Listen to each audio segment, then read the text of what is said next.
Hello and welcome to Fresh Off the Boat. We are in season two. My name is Arjun Seth, and I'm the director and founder of EdBrand. We are a college admissions consulting based in Delhi, India.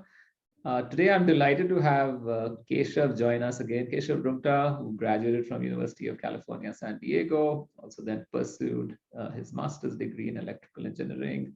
Keshav, the last session we had was in the thick of the first pandemic round in 2020.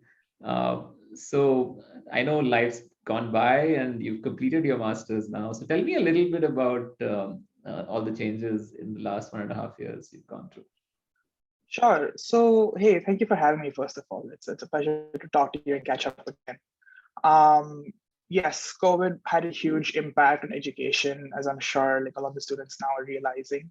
And so a lot of my master's degree was online. But last year, towards the end of the year, actually, while COVID was on the decline, I was lucky enough to have a few quarters in person as well. So I kind of got the best of both worlds, if you can say. So I had some quarters online and some quarters in person. And I was able to experience that. And the big changes around that was effectively research, because my master's was effectively focused on research and academia, because I did a thesis at the end of my master's. And so the biggest challenge for me was getting research done in an online setting, because a lot of what I work with is sensors and hardware. So being able to collect data from that hardware was a little bit of a challenge. But as COVID reduced and was on the decline, I was able to go back in person and being able to once again utilize the sensors, utilize the hardware and the data collection platform that we were using was definitely had a huge impact and made it easier for me to continue and finish off my work. Um, Not just that, masters, I think as a whole is a lot on networking. So basically being able to meet more people who are in your field and in your area of expertise definitely was a bit of a challenge while I was in the online setting. But again, once I was able to go back in person, things became a little bit better. You were able to put a face to the name. Because nowadays in the Zoom call, it's everything is kind of closed off. No one turns on the camera. Pretty much everyone is muted. So you can't really put a name, put a face to the name. But once I was able to go back to class, you were able to see those people again in class. So it was definitely a huge gain and a huge boost.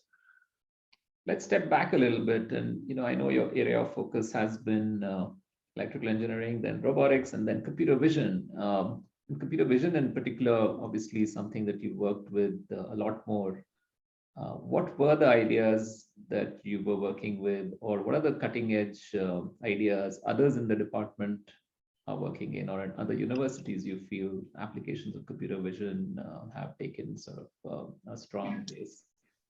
Sure. So whenever I think of computer vision, there are two big universities that kind of jump out at the forefront. CMU is one of them, and the University of Toronto is one of them. They are doing some incredible work. But I'm not trying to put down UCSD. In the recent years, like the last few years, my department, the ECE department, has really been focused at recruiting a bunch of members, a new faculty, a new diversity of thought, which has pushed UCSD also into the forefront. So UCSD initially was famous for the communication systems, being one of the founders of Qualcomm was actually from UCSD. So having that in your back door is definitely had a huge boost in the communications, systems and circuits design, and those parts of the electrical engineering field. But over the last couple of years, you've been seeing a huge boost in robotics, in machine learning, in deep learning, and computer vision. So my research effectively was focused on autonomous driving. What I was trying to work on was how to make any autonomous driving system robust in bad weather conditions. What that effectively means is that when you have rainy weather, snowy weather, foggy weather, can you still detect objects in these adverse weather conditions? Can you still understand the scene, comprehend the scene to be able to make intelligent decisions in these bad weather conditions? And the problem with that is sensors like camera and LiDAR, which are predominant in any autonomous driving fleet, they get affected and they kind of reduce their performance in these weather conditions. So I was focused on how we can kind of use other sensors like radars to assist these sensors to give that robustness and performance. And basically, that's what I worked on throughout my master's and a few years even in my undergrad.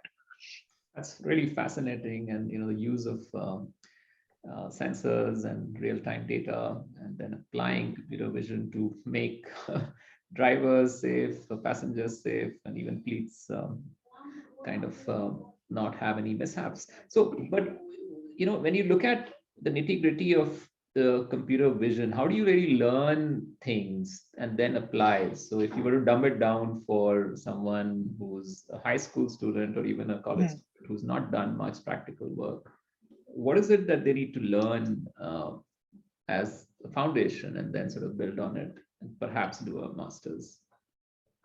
Sure. So the biggest thing that in my experience, that I realized is that there's no resource that can actually teach you everything.